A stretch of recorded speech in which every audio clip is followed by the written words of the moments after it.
Welcome to July the 31st. I'll start from 2017, work back to 2014, and take it from there.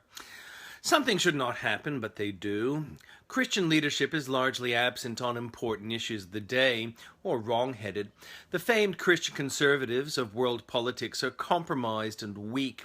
Where once Billy Graham, Martin Luther King, Avery Dulles, Charles Finney, Dwight Moody, China Gordon, William Carey, Jerry Falwell, George Whitefield, Charles Spurgeon, John Wesley, Martin Luther, John Wycliffe, and many more strode the world pointing to God.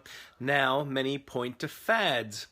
Christians face persecution around the world and on mission, but the church leaders point to imaginary states like Palestine or imaginary issues like AGW, or promote racism and moral relativism in place of timeless rock-hard values from living a life of faith in Christ. The issue is not ridiculous creationism versus science. Creationism is bunk relative to science, and science offers little in understanding of the Bible. AGW is a $100 trillion con which will steal from the world's poorest and lower world's temperature for a fraction of a degree in 100 years' time.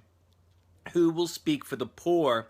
I was willing to give the Pope a benefit of a doubt while he was settling into his job. He has a difficult job of trying to unite the world's Catholics, but his leadership has been painfully absent on a host of issues, and he has pointed the wrong way on a number of others.